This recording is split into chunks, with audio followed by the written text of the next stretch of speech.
देवता लोगों, जय परमेश्वर।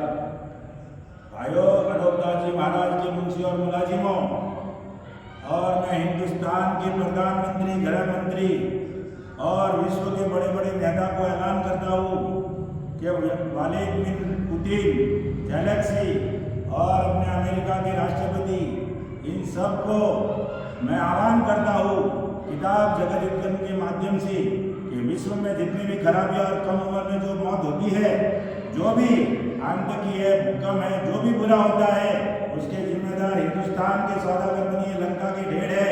और 2 दिन से मैं भी बीमार गिर गया हूँ, मेरे को भी बुखार आ रहा है और मेरे कमर दर्द कर रही है, इधर सर्वाइकल हो गया है। और ये किताब उसका सबूत है।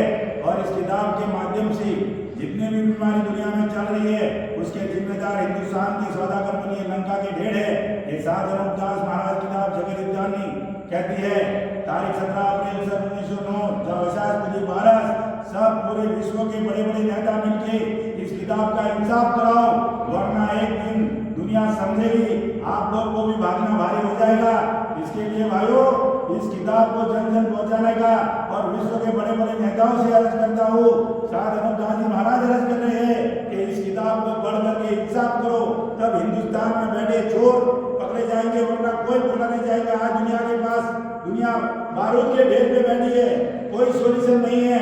इस किताब के अलावा, किताब जगत हित के अलावा कोई सोल्यूशन नहीं है।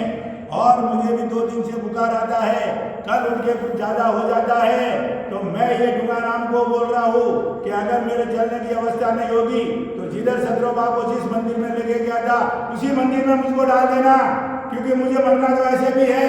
और बनिए मुझको मारेंगे तो मैं कुछ शहीद होके मरूँ ना, ताकि दुनिया के लोगों को मालूम पड़े मेरे भाइयों। और पूरे विश्व के हिंदू मुसलमान अंग्रेज भाइयों कहता हूँ कि जो भी आतंकी घटना होने दोगे, तूफान होने दोगे, कुछ भी होने दो, बुरा घटना, आपदा, विपदा, उसके जिम्मेदार हिंदुस्तान के सौदागर बनिए हैं। और ये किताब उसका सबूत है।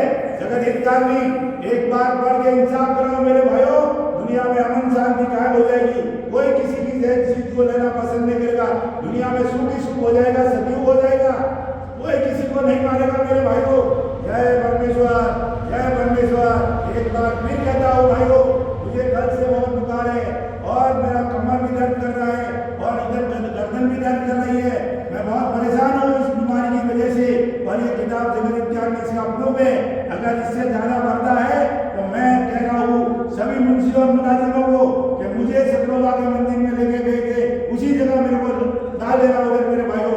ये मेरी अंतिम इच्छा है। जय परमेश्वर। हमने मुख्यमंत्री रहते हुए प्रधानमंत्री को किताब भेजी थी, गुजरात का मुख्यमंत्री रहते हुए, फिर प्रधानमंत्री होने के बाद भेजी है। और पूरे हिंदुस्तान के कमिश्नर और कलेक्टर को किताब भेजी है, फिर भी किसी की आंख नहीं खुल रही है, किसी की जून तक नहीं उड़ रही है। अरे एक बार इसकी जांच तो कराओ, किताब पढ़ो तो सही, इसका इंसाफ तो करो मेरे भाइयों, तब जाके मालूम पड़ेगा ना। मैं दोस्तों इस किताब के माध्यम से दावे से कहता हूँ, उसका सबूत किताब जगत हित है कि जो कुछ पूरा हो रहा है दुनिया में, वो हिंदुस्तान में बैठे धर्मात्मा बन के एक बार इस किताब को पढ़ के बंदोबस्त करो तो दुनिया में अमन शांति कायम हो जाएगी मेरे भाइयों। जय परमेश्वर, जय परमेश्वर। और कल से मेरे को कुछ ज्यादा हो जाए, बीमारी हो जाए, तो मुझे शिवगंज के मंदिर में जहाँ सदरोबा की लाश डाली थी उधर डाल देना। मोदी साहब, गृह मंत्री साहब, हिंदुस्तान के जितने भी पार्लियामेंट के 540 सदस्य विधायक है, सबको अर्ज करता हूँ, अनोखदास जी महाराज की हाथ जोड़ के अर्ज है कि एक बार इस किताब का इंसाफ कराओ, वरना हिंदुस्तान के सौदागर बनिए बिना मौत मार देंगे। ये हिंदुस्तान में धर्मात्मा बन के बैठे हैं, ये राजा बादशाहों के रजवाड़े भी बर्बाद कर दिए, ये देश को लड़ा रहे। ये आज दुनिया में जो भी लड़ रहा है वो इनकी बदौलत। रावण ने चला जाए इंद्रजाल, अन्ना कसम ने चला राक्षसी बाग, दारुण माता ने चलाई कामिर विद्या, और हिंदुस्तान के सौदागर बनिए चला रहे कलयुग, जो इसको दुनिया कलयुग बोल रही है। वो एक अपना नाम है, इसको दुनिया सुरंग नरक बोलती है। वहां पर इनकी जान के सेठ मारे जाते हैं और वहां पे संसार के नाम का पाप होता है।